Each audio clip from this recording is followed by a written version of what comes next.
We're back to BK Crew with another episode of Branding Bloopers, a series where we have open, transparent conversations about the mistakes we make while building our brands so that we help others avoid those same mistakes, right?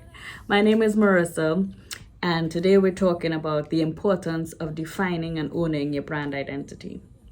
As for anyone who listened to the previous episode, you know that I'm trying to win a bet right now. I have 3 more videos to do before the end of the year, so stick with me. Please keep me accountable. But yeah, owning and defining your brand identity.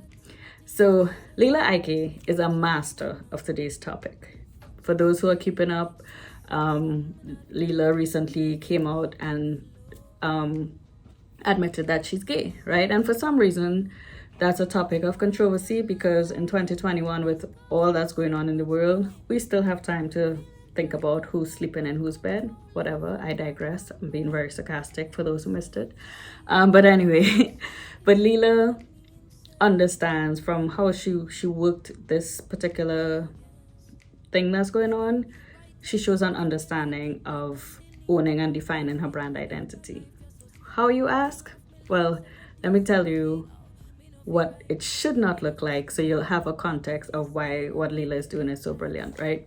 So I'll talk about it from the perspective of someone who doesn't necessarily own their brand identity, that person being me. So I don't know how many of you watch Blacklist.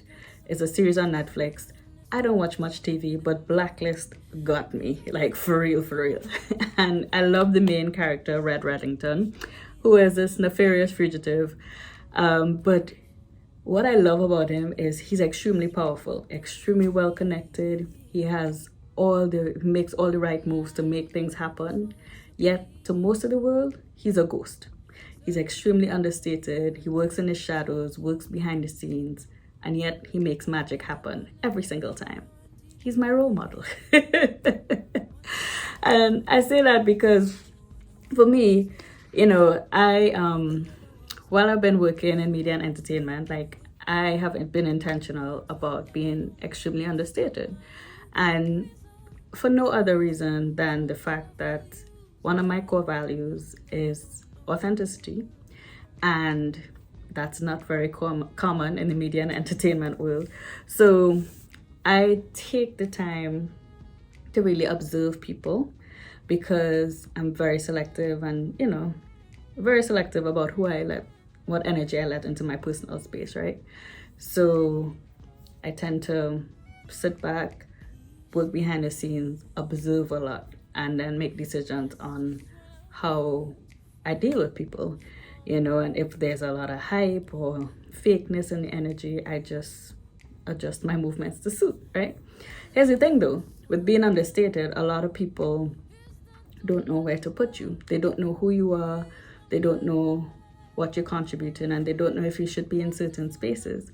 And in the past, that used to be the source of the most amount of amusement for me because, you know, it was just, I found it hilarious watching people trying to define me.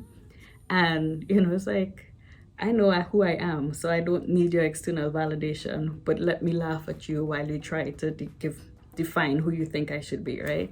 And you would hear people saying, yeah, she's an entertainer, but she has a blog. But she does events. No, she works on radio.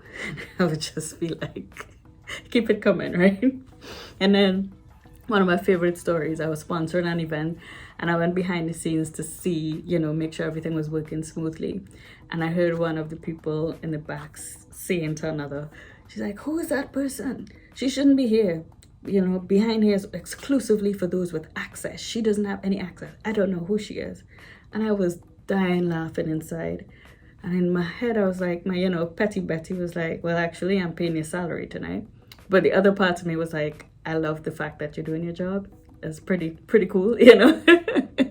But it's just a random, stupid example of how people make assumptions when you're not clear about who you are and what your role is, you know?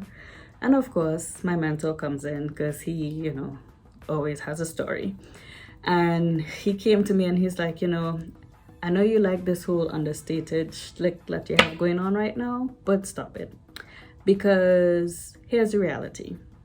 even if you are not clear and make a bold statement about what your brand is, you still have a brand. And people, in the absence of information, are putting together what they think it is based on what clues or footprints you leave out there. And they fill in the gaps with whatever they think, whatever they want to, right? So it's a much better approach to be proactive and own your space, own your brand, and you put it out there what you want people to remember you for, right? It's like, kind of makes sense. Kind of like what Leela did, right? Leela knows that she's a brilliant reggae artist. Leela knows that she puts out very creative visuals. Her videos are always on point. Leela knows she's gay, and she knew it was a point of vulnerability. Whatever happened, that's not my business. But whatever happened, somebody threatened to compromise her brand by bringing out her sexuality.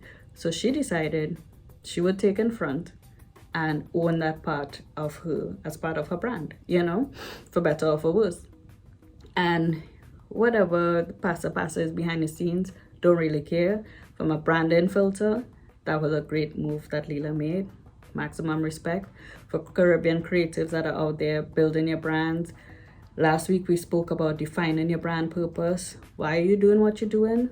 This week is all about owning your brand identity. And your brand identity has many components. It has to do with your vision, your mission, brand purpose. It has to do with your visual identity. So that's your logos, your colors, your fonts, all those different things. And then it has to do with your tone, your messaging, so many components of brand identity that we'll go into. But the key takeaway from today is learn from my blooper and you own your brand identity. You do the work and figure out what are those different components that comprise who you are and own it completely. This was another episode of Branding Bloopers. My name is Marissa. Thanks as always for listening. And yeah, we have 2 more videos to go to win this bet. Have a great one. Ready? Mm-hmm. Yeah, blessings and light. This is Leela. I can right now. You don't know where we're fit to be Caribbean. And to be Caribbean are the best thing, cause guess what? I'm their biggest fan. They wanna vibe like a real champion. Words of a queen. And make them know so this is Leela representing.